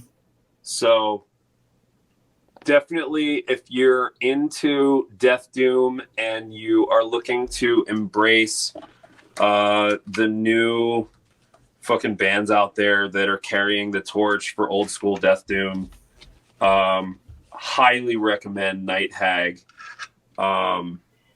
And I also will highly recommend Rotted Life, because Jason, the man behind the curtain for Rotted Life, is just a fucking amazing human being. He's a really awesome dude, and he really gives a shit about everything he puts out, and so many sick bands that he works with. But Night Hag is amongst a really awesome roster on that label, and yeah, absolute honor and pleasure to work for both Night Hag and Rotted Life. Hell yeah. Yeah, so I don't want to just be so long-winded here. No, you're totally fine. I haven't checked out Night Hag yet, but I've heard some good things, so I'm gonna listen to them. I'm probably gonna go to the gym after this, and definitely gonna be checking out some of these bands you've been talking about. Fucking Lift to Night Hag. Oh my god. Yeah. And Nice. And be ready to laugh. There's a moment in one of the songs that's just like so fucking funny to me. I'm not gonna ruin it for you. You'll know on that what I'm album talking about. You'll know what I'm talking about when you hear it, because those guys are really fun. They're just I got to hang out with them when they played Death Nexus, which was a production that Luke put on with so many fucking sick bands. It was kind of unbelievable, the lineup that he was able to conjure for this first festival that he's ever put on. It was stupid. And that was in Philly as well? Yeah. There's a place called Warehouse on Watts, and which is now like there's a lot more shows being taken on at that venue, and I can't say that it wasn't because Luke made it happen. Like, he was the one that made a heavy show happen at that place. It's like it was like really just like a rave, like club music kind of place until he had that fest. And like since then, like fucking Morbid Angel played there the other day. Nice. Like Conan is going to be playing there soon, that I'm actually lucky enough to be able to open for Bone Weapon. So big shit is happening at Warehouse on Watts now. And I think it's worth it to credit Luke in some aspect for making that like a place to consider when it comes to booking shows. So sweet. Definitely shout out to Luke for that, because Death Nexus was incredible. It was just like, I have a poster of the bands that played, and I can quickly say them, but yeah, I definitely think it's worth mentioning that Death Nexus is rad, and we hope that we can put it on together again. He put it on mostly last time. I want to be more involved next time we do it. But as you can see, the lineup is just stupid if you are familiar with these bands. So you got Vastum, you have Scattered Remnants, fucking Mortuous. Those guys are fucking awesome. Phobophilic. Ectovoid, which will be a good segue. I'll talk about Ectovoid in a second. They're Birmingham based as well, right? Yeah, Birmingham, Alabama. Yeah. They play Atlanta quite often. Oh, nice. Yeah. We talked about that. We'll touch on that in a minute. Phobophilic, fucking awesome band. Very cool dudes. We played Viogression. Fucking played. Mm-hmm. Those dudes, they don't do a lot, and they put out a release like around that time, and it's fucking excellent. They're another old school band. that just put out like some sick death metal back in the 90s, and you know, did a little they jumped back into the third wave you know, hype. And yeah, Bioaggression are rad. Definitely take some time to listen to them. Coagulate, as I was saying, from Sewer Rot. Soul Devourment, also from Sewer Rot. Night Hag, fucking Druid Lord out of Florida. Such sick death doom. Also an older school band, like not old school, but like 2000s is when they put out some rad fucking shit. Definitely Undeniable, Death Doom. Gotta listen to them. They're all about the creeps and crawlies. It's fucking sick. And then Bastard Cross, which was kind of and Cavern Womb, both local bands, excellent local bands. Definitely check out that stuff if you are interested in expanding your library of newer and older death metal and blackened death and thrash goodness. I would say that's a great lineup, man. Yeah, I would definitely say Bastard Cross is a little bit of a black cat in that lineup, because like I said, they're more they lean toward like blackened thrashy, like you know, like Celtic Frost and fucking Venom and things like that, like where, you know, they're more about like that Hesher, like hell is upon us. There's like some black metal influence in there. There's some, you know, rock and roll in there. It's sick. But that first wave black metal sound. Yeah. And then so we can pivot. Ectovoid is the other project of Seraphic Entombment, and it actually consists of two members from Ectovoid.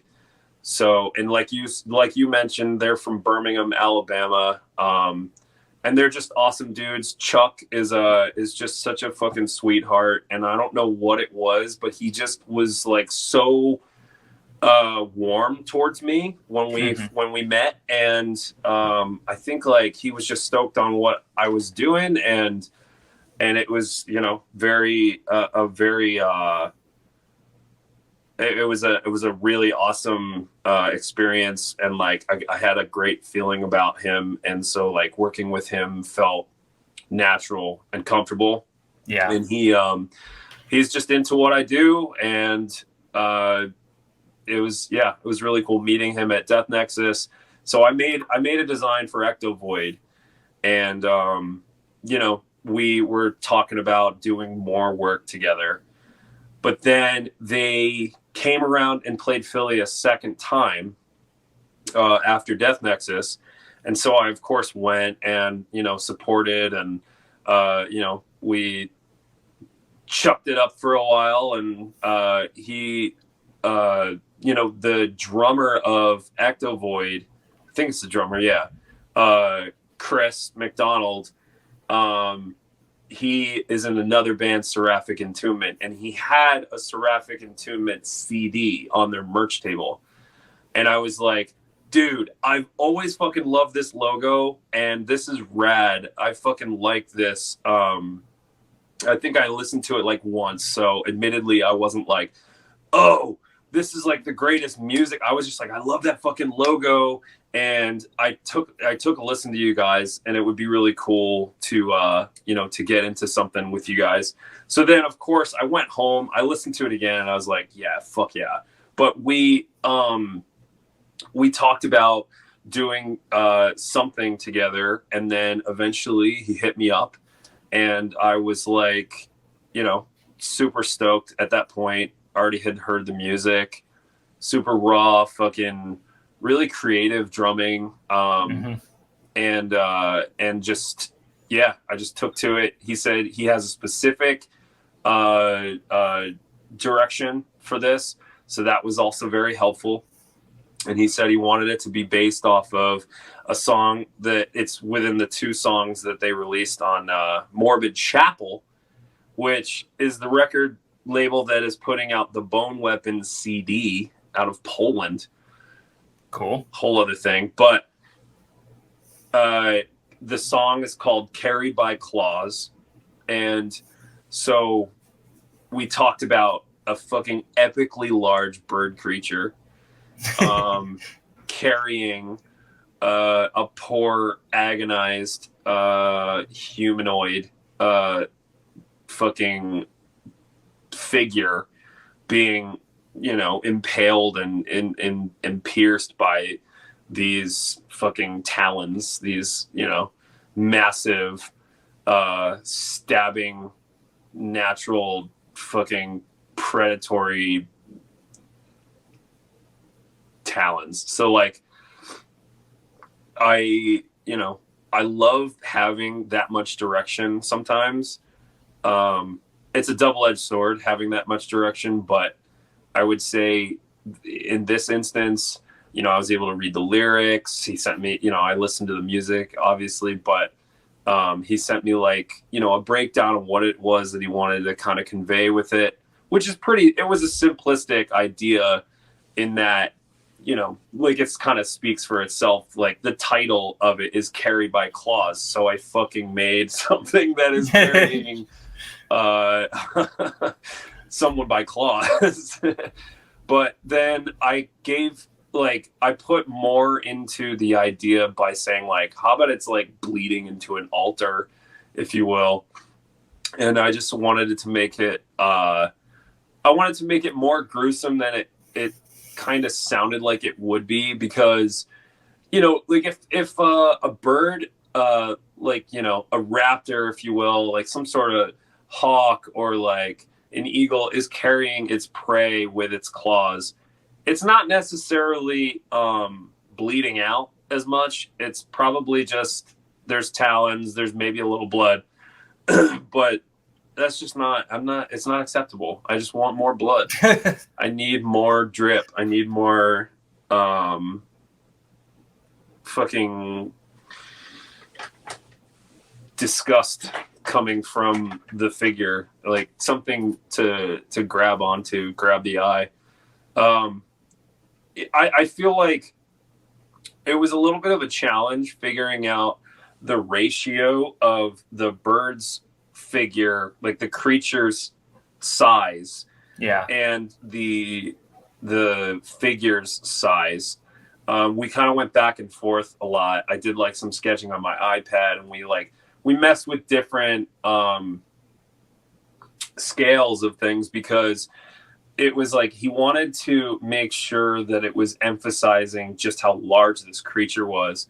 Yeah. And at first the figure was a lot bigger because I wanted to make sure that there was more detail being shown. But then after a while I was like, I can make this work. But then the talons part is like, if you want it being pierced, then it has to be like awkwardly shoved into parts of the body instead of like just grasped like a bird of prey, like the whole would thing. Its prey. Like when you look at an eagle carrying a mouse or a squirrel or something, or a fish, you're seeing mostly just the feet and like not a lot of the talons, and like because they're just like digging in or they're grasping it so tightly. But for this, like, that's kind of why I wanted to push it to like being above an altar where it's like collecting the blood in a pool, because this is like specifically like just like clenching into the body and like squeezing out blood, and like, yeah, it's a little gruesome, but that's what I wanted. So I like this one a lot. I think out of the ones we've seen today, this one just is my personal favorite. Thank you. I like how you put the composition together, and the values are really nice here. So I appreciate really that. well done, man. It sounds like all that effort paid off. Thank you. Yeah, it was definitely a labor of love with this, because like I wanted to push my understanding of light and shadow further with this. Mm-hmm. I wanted to push perspective understanding with this, and I wanted to challenge myself with bird wings they're not easy to fucking draw, man. Yeah. And I needed to challenge myself with like limitations with hatching, not being too obsessive about like the texture being perfect and just getting the idea to the eye, because I could have spent fucking hours on like a cluster of those wings, but I needed to make sure that I was like expressing the idea more than going in hard detail, because like it's a shirt design, you know what I mean? Maybe they'll do something else with it. It would be cool to see it as like a flag or something. Yeah. But because it would just be like nice to see it like real blown up.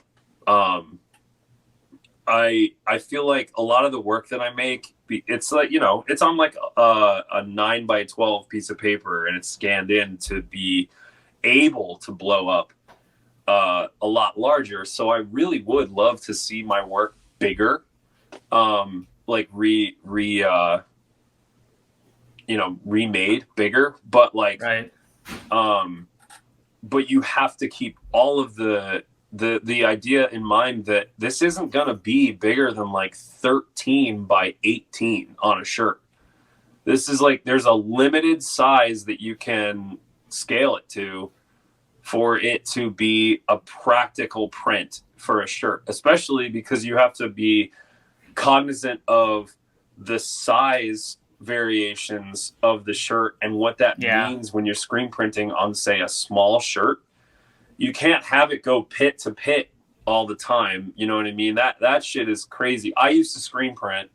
I used to be a screen printer for t-shirts and posters. And so like I have firsthand understanding of what it's like to work with too large an image or too small an image.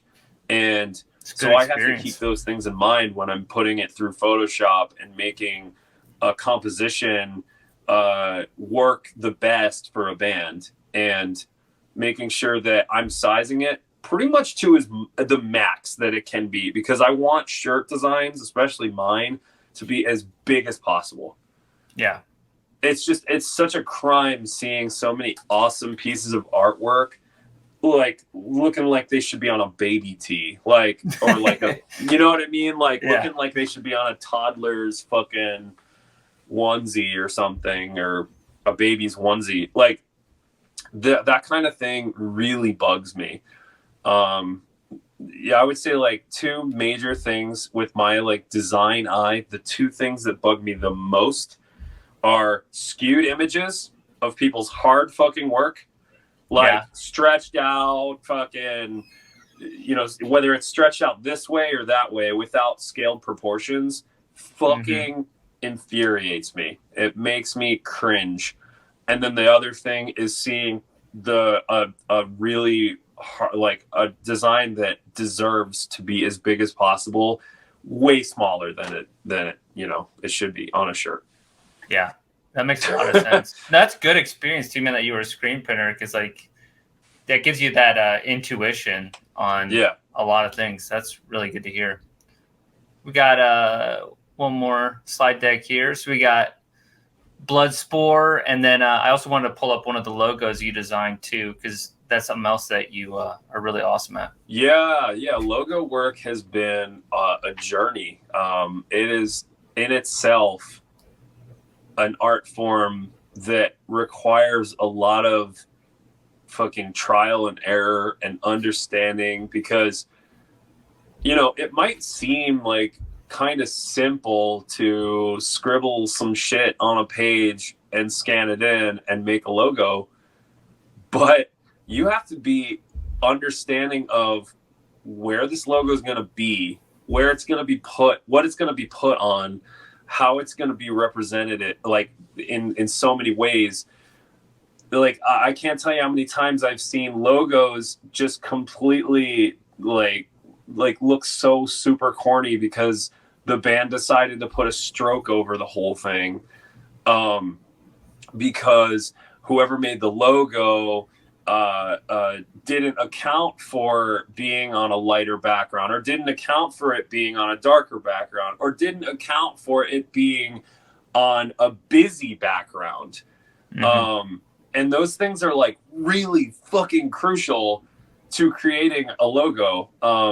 And the process about that after getting the initial sketch is pertinent to making a successful logo, because right after you've got a sketch, you have to decide what you're inking and where.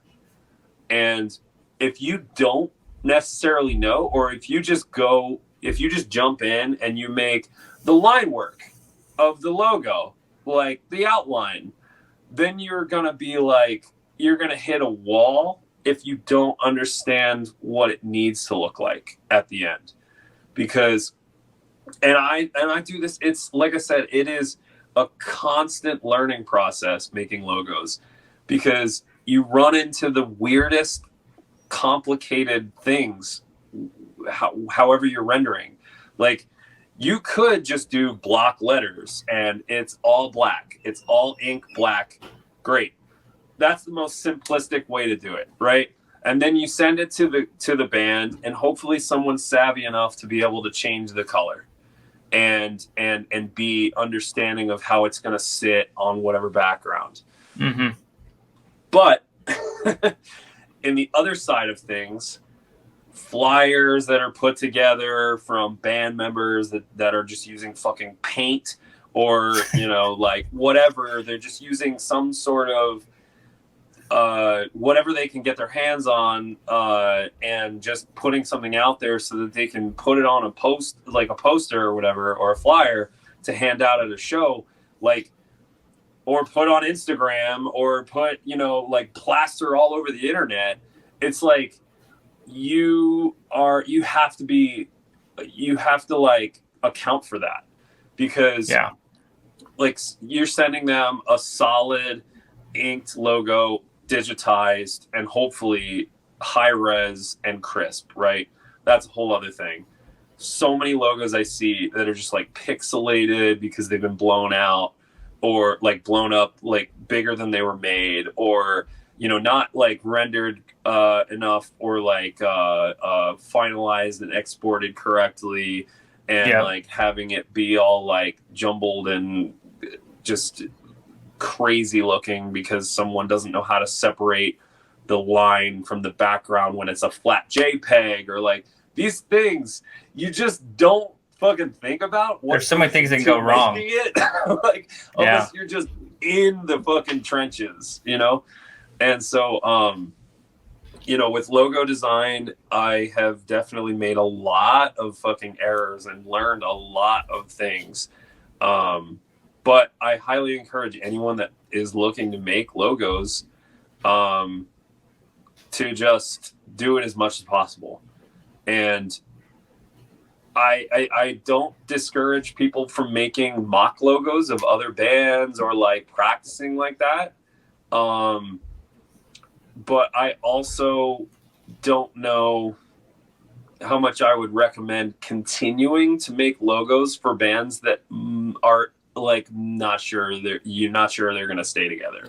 Like, that's the other thing. It's like, if you are making all of this time and effort into making this logo, or you're putting all this time and effort into making a logo for a band that doesn't even have a fucking demo out.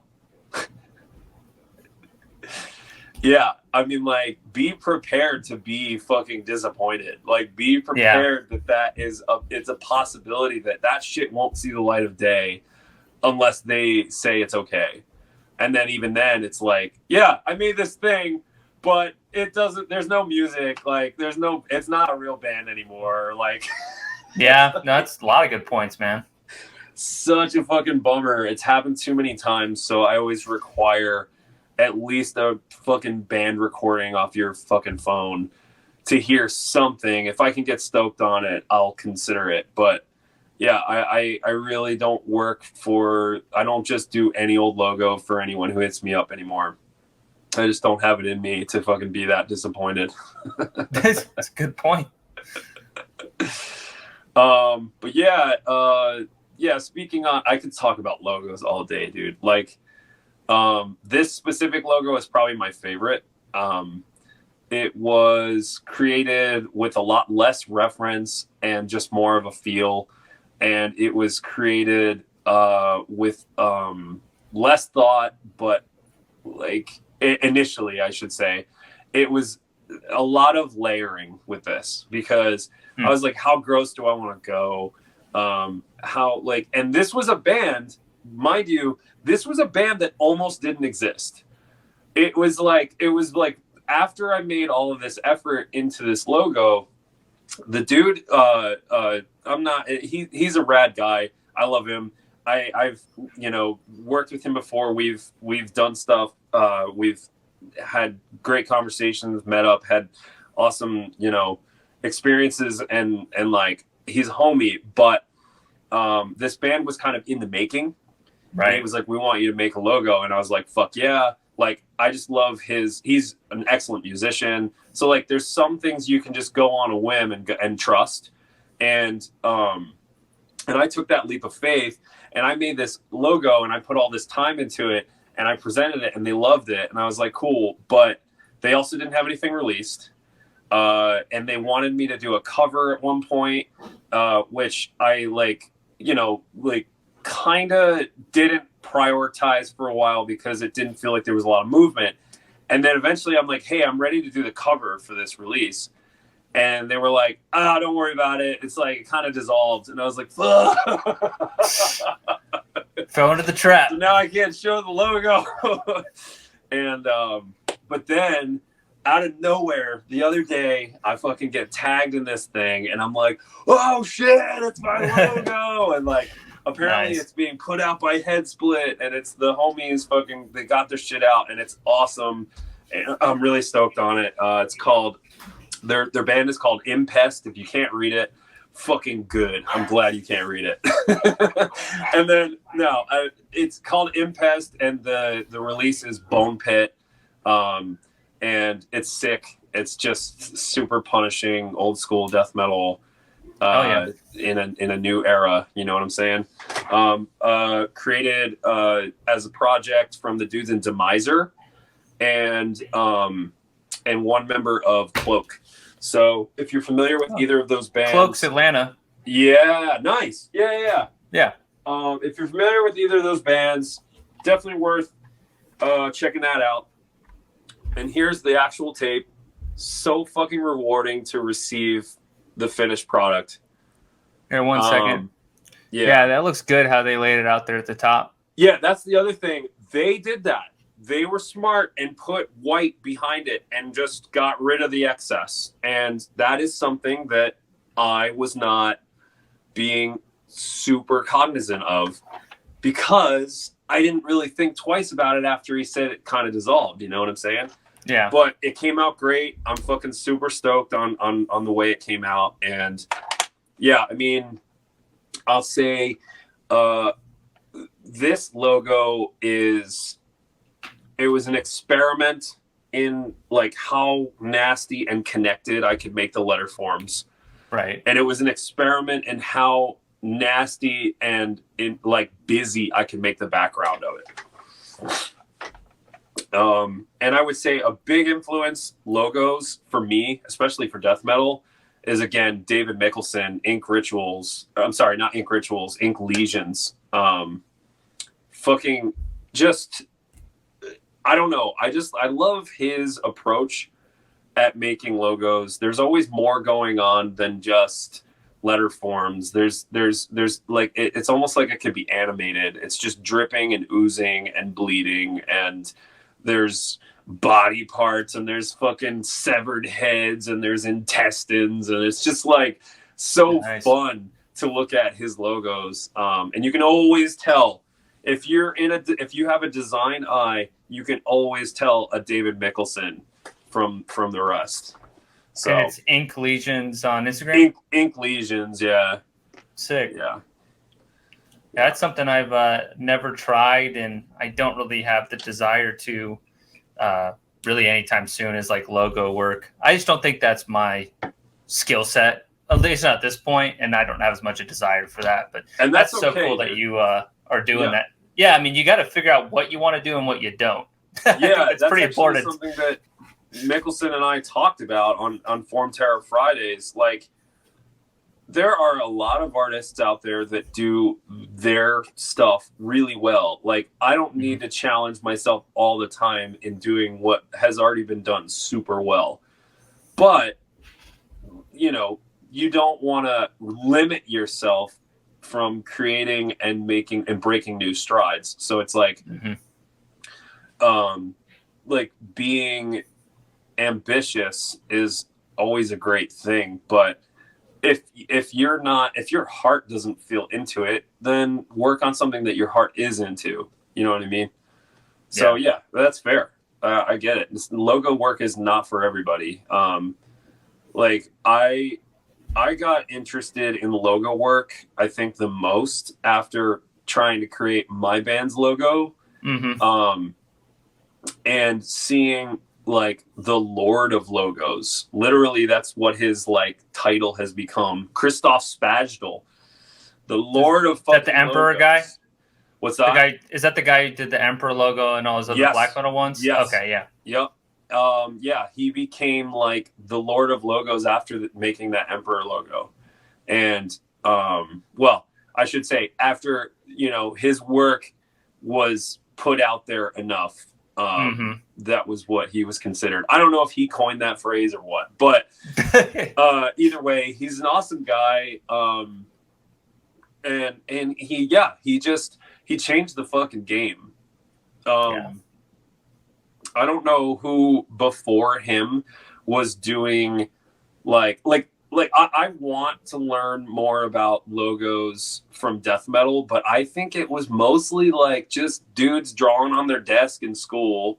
You know what I mean? Like drawing in a fucking notepad and a fucking, you know, like a composition notebook and just like, there's your logo. Like, you know, like, oh, we noticed you drew skulls before. Can you make a logo for our band? And then like, that's the logo for a long time until it gets like, you know, redone. Like the Death logo, like classic fucking awesome, like crude Reaper. And like, I don't know. It's just, it's iconic.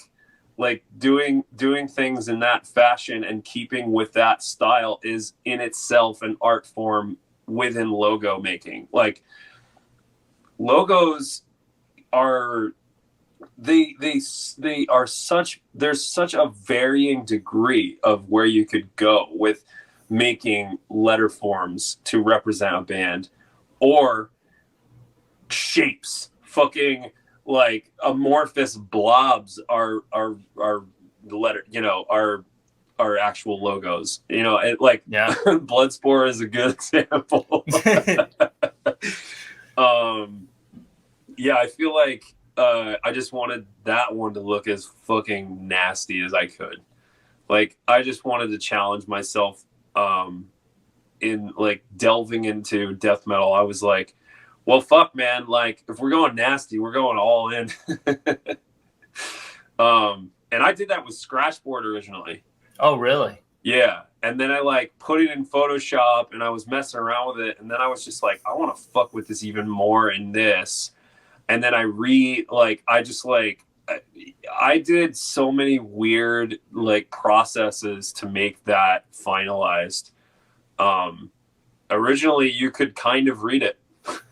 And I was like, nah, it's not gross enough. I want it to look like someone gacked up on the fucking pavement. Or like, you know, they had a little too much fucking fungal entity in their body. Yeah.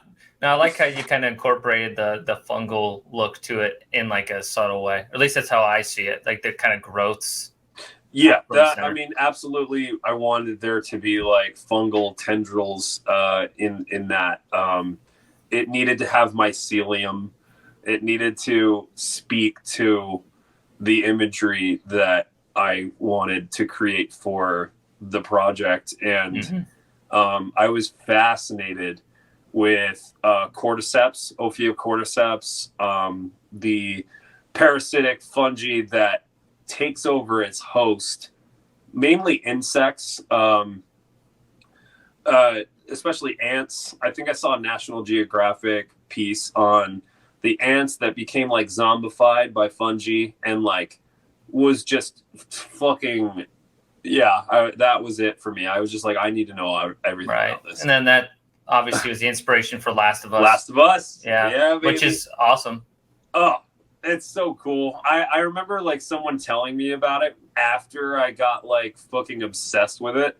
Yeah. With the idea of like other life forms being compromised by this fun, fungus. And like, yeah, it was like, okay, it's a video game. That's why I didn't know about it. Yeah. And then I like looked into it. I watched a fucking full playthrough of the game, first game. And I was like, this is a really cool concept. I love the clickers. I love how they look. But to be honest, like it didn't really impact the image, like the direction for what I wanted for Bloodsport. It just, the concept was cool. But I just wanted to touch on it in my own weird ways, like without looking too much into it. Right. However, the Last of Us series is fucking phenomenal. Like, I love it. Yeah, they really did a great job with it. Yeah. But yeah, like, again, the music, I wanted it to match. I wanted it to be as gross and disgusting and weird and alien as possible without it being like another cosmic death metal band. Like, I feel like a lot of bands touched on that, crushed it, didn't need to, it was beaten with a dead horse. Like it was, right. It was like, it was just like, there were so many bands out there that were like, what if space?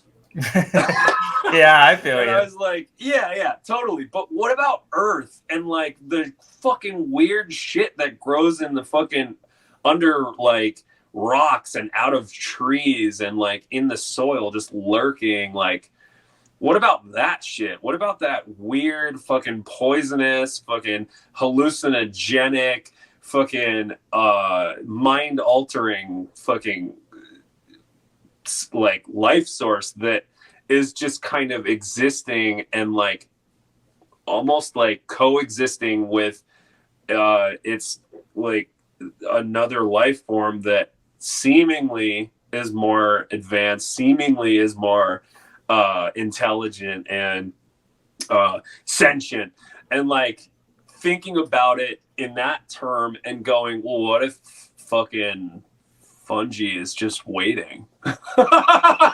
Yeah. What if fungus is fucking plotting, man?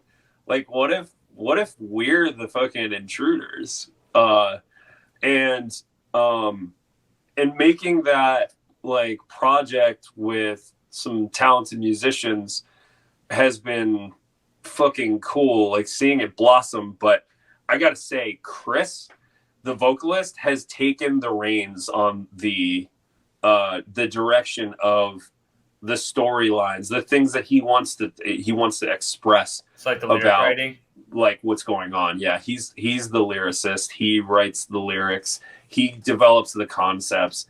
I just make the artwork, and we collaborate. Although there hasn't been nearly enough media, like actual art that I've wanted to put out for this project to like create that world. Mm-hmm. And it kind of kills me, but like I only have so much time, and like so when I make stuff for Bloodsport, I just want to try and push the weirdest shit. But yeah, Chris, he took the reins like right after I was like, here's this idea, you know what I mean? Let's keep with this idea.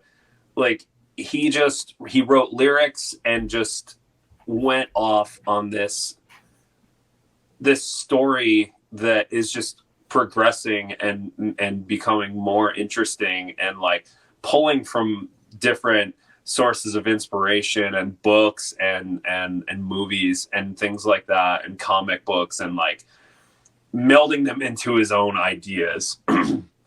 And Yeah, I mean, we haven't had a lot of releases. We have a full length that we're putting together right now, and it's been a long time. People are, fucking teeing off on us every once in a while about it, but I think it'll be worth it. We took time because we needed to make sure that it wasn't going to be like this rushed right process. And, life balance is a constant challenge. So it's like, with everything else that everybody does, Chris is in like 4 bands. No, he's in Fuck Tomb. He's in Profligate. He's in Bloodsport. He has a side project called Vortigern that like isn't really active, but like it's another music passion project. Luke is now, he's working on a solo thing. He's working with Bloodsport. He's working with Bone Weapon. He's in Profligate, which is a black metal band that consists of everyone in Bloodsport now, except for me, which is fine. I don't like to have too much incestuous like band stuff because it just becomes a lot. Yeah. The last thing I want is like all of our respective bands playing in the same show. It's just like, I don't want to do that all the time.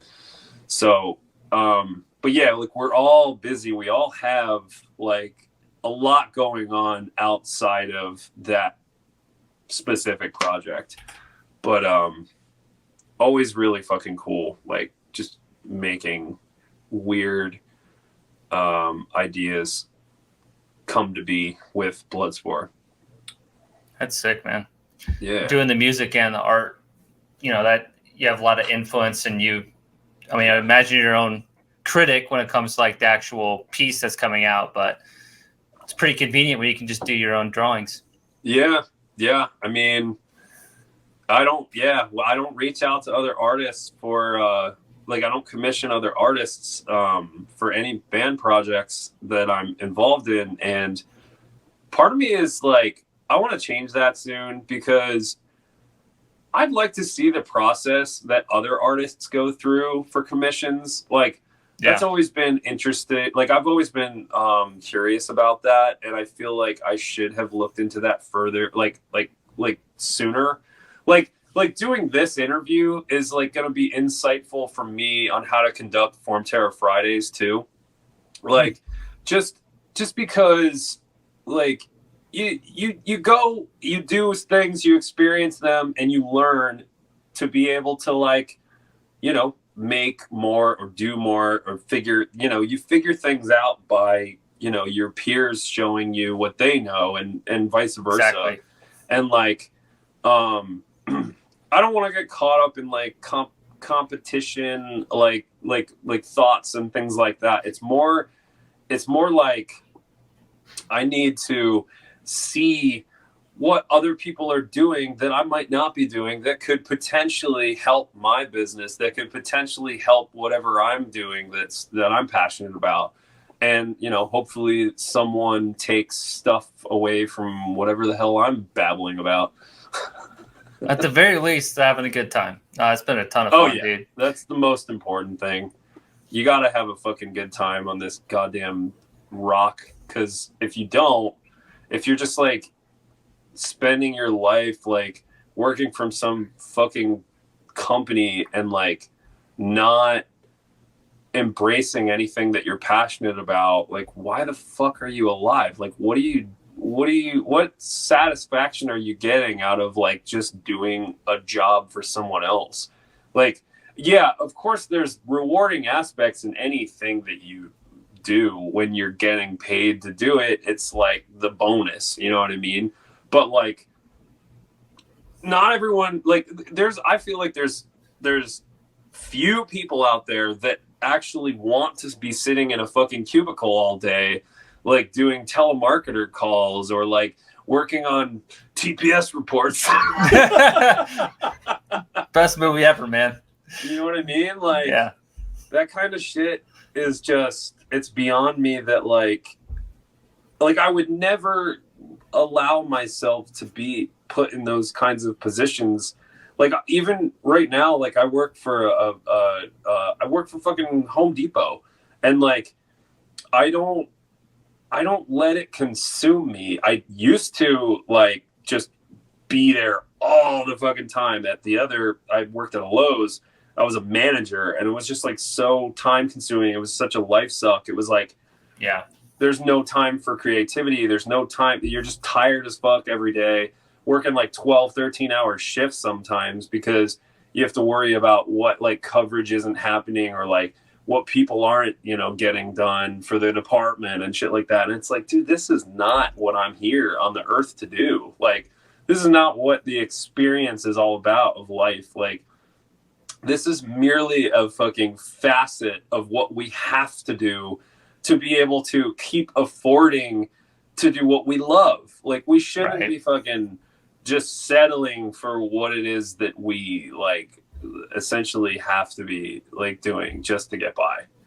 We should be figuring out a way to make use of the time that gives us fucking joy, that that feel like that gives you a purpose, that gives you a reason to fucking wake up and like do something with the day. 100%. Amen to that, man. Yeah, dude. Well, cool. Anything else you want to touch on before we wrap? No, man. I feel like I have talked more than I've talked in a long ass time, and I apologize to anybody that's like, shut the fuck up. Well, you're on the other side of it, right? So now you're getting interviewed this time. Honestly, it's really cool. It's nice. I wasn't sure like what it would be like, but this has been a pleasure, and I really appreciate you giving me the opportunity to talk about this stuff. I feel like we do have a similar head about like what it is that this art interview thing is for us, and like what we want it to essentially do.